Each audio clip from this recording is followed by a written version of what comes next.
नमस्कार। स्वागत है आपका मेरे YouTube चैनल पर। मैं पंडित अंशु शर्मा।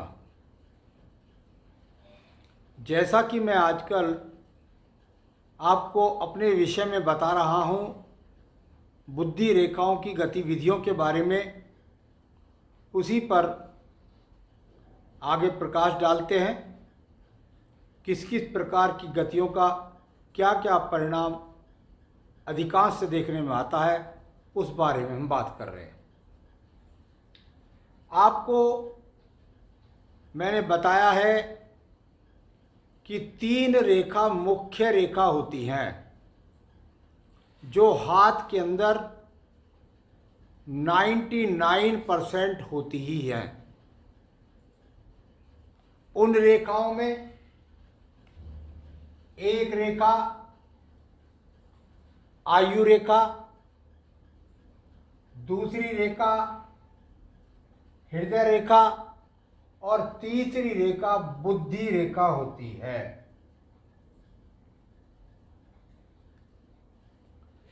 कभी कभी ऐसा देखने में आता है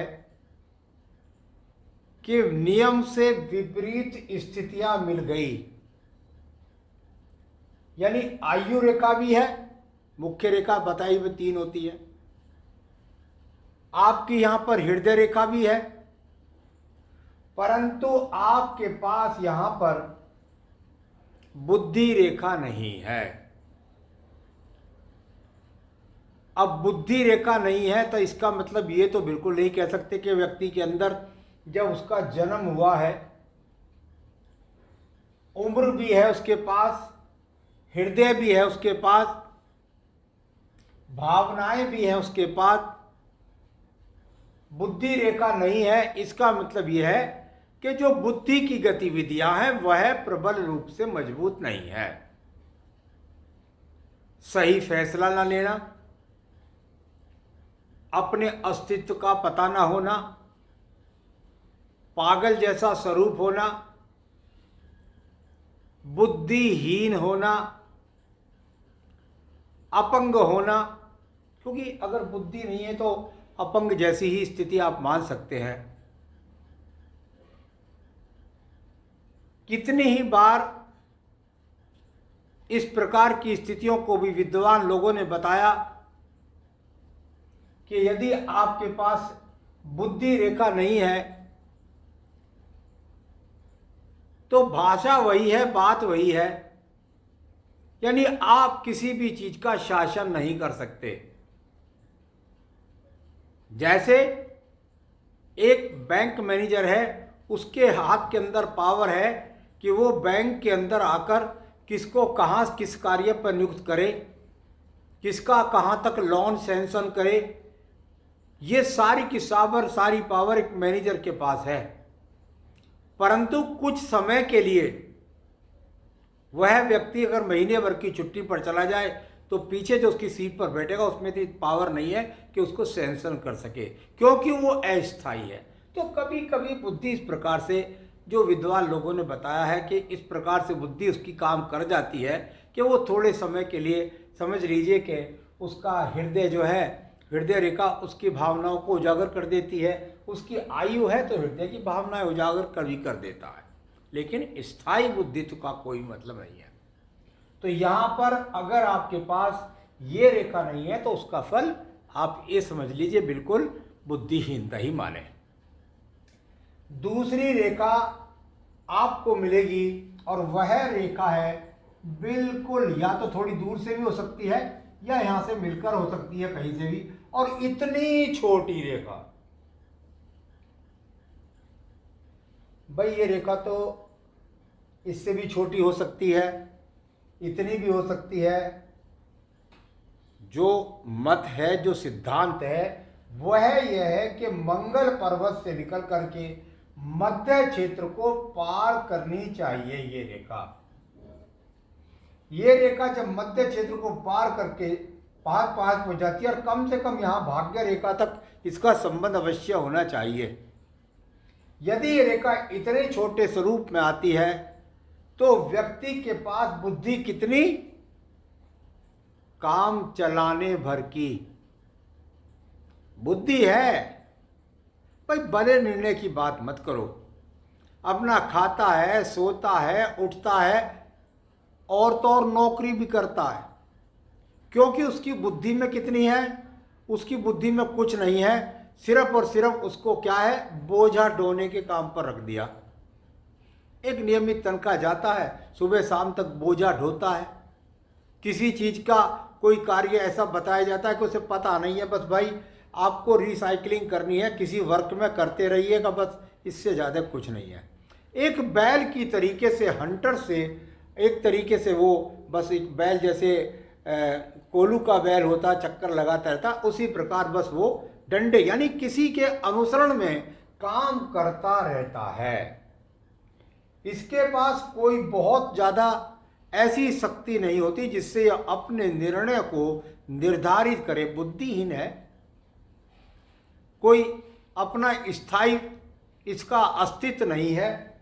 कभी कभी देखने में आता है कि ये रेखा यहां से भी निकल करके आती है, यानी आप यदि देखेंगे भाई हमारे पास भी बुद्धि रेखा है या किसी के पास भी वह बुद्धि रेखा है, परंतु वो यहां से ना निकल करके यहां मंगल पर्वत से निकल करके आई है तो छोटी रेखा। क्या देती है? साहस देती है। क्या देती है? क्रोध देती है। क्या कहती है? शक्ति इतनी कि पूछो मत, ताकत इतनी कि पूछो मत। इस्तेमाल कैसा? बुद्धि नहीं है तो इस्तेमाल क्या करेगा? बोझा ढुआओ आप उससे, कितना ही आप उससे गधे की तरह से काम ले लो। लेकिन अगर क्रोध आए तो बस क्या कर जाए कुछ पता नहीं, अपना सिर फोड़ ले कि तुम्हारा सिर फोड़ दे। क्या यह रेखा हमेशा ऐसी रहेगी? नहीं भाई, इतना तो मैं नहीं कह सकता। भगवान की कृपा हो जाए और ये रेखा जो मैंने ऊपर से ये बताई यहाँ तक, और धीरे धीरे धीरे धीरे धीरे धीरे धीरे यहाँ ईश्वर भक्ति करने लगे, पूजा करने लगे और ये रेखा यहाँ पर बढ़ने लगे, या पूर्व जन्म के पुण्यों का इसको फल की प्राप्ति होने लगे। कभी कभी यह रेखा इस प्रकार से ना होकर के और इस प्रकार से भी दिखाई देती है कि यहाँ तक थी और इसके बाद थोड़ा सा ब्रेक किया और उसके बाद उदय होनी शुरू हो गई। चलिए कोई बात नहीं, यहाँ तक का जीवन कैसा, इसके बाद परिवर्तन यानी एक ब्रेक और उस परिवर्तन के बाद बहुत अच्छी स्थितियाँ। तो यहाँ पर एक प्रकार की एक रेखा का संबंध जो मैंने बताया वो है यह आपको बताया कि भाई इस प्रकार की भी आपकी बुद्धि रेखा हो सकती है। अब एक बुद्धि रेखा आपने देखी होगी और वह बुद्धि रेखा यहां से चलती है और मंगल पर्वत के पास आकर के या बिल्कुल अंत में आकर के और दो मुखी हो जाती है। विभिन्न आचार्यों ने बताया, कई बार देखने में मिलता भी है कि यदि ये दो रेखा यहां पर है और आपकी हृदय रेखा भी दो मुखी अंत में और शुरू में हो रही है, या इस रेखा की शुरुआत भी यहां इस प्रकार से हो रही है, तो माता और पिता की मर्जी से इन लोगों का विवाह होता है। यानी जो लड़की के पक्ष वाले हैं उनको भी अपनी बुद्धि क्योंकि दुर्गुणित है, यानी दुगनी बुद्धि है इनके पास।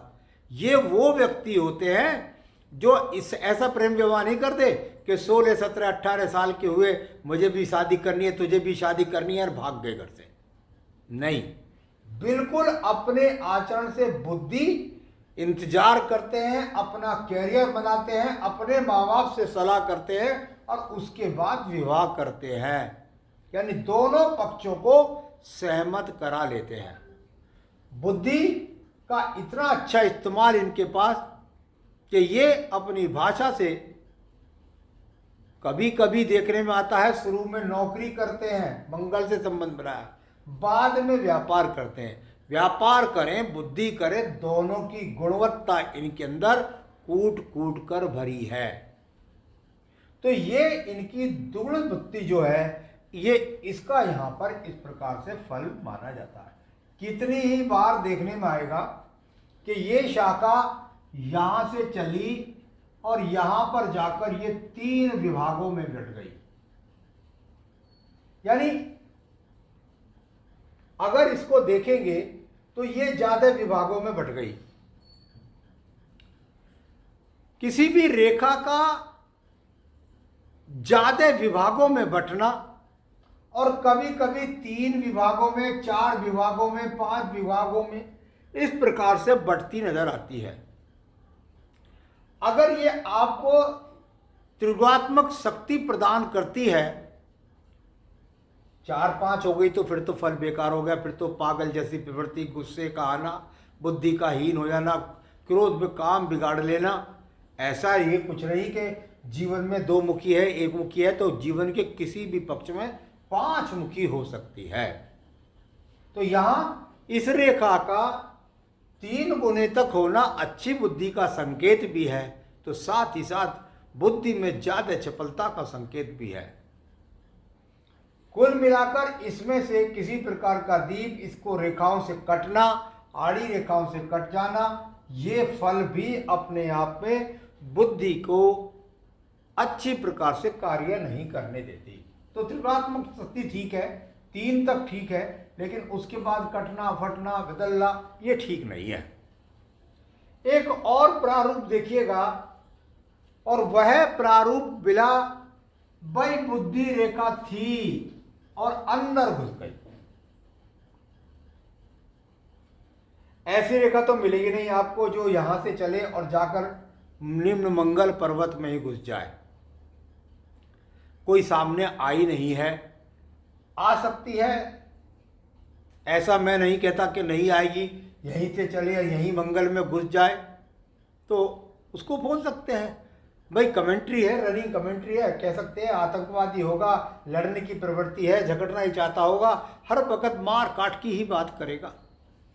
परंतु यह पर्वत शुक्र पर्वत है और बुद्धि रेखा का संबंध शुक्र पर्वत से बन जाने का मतलब है सिर्फ और सिर्फ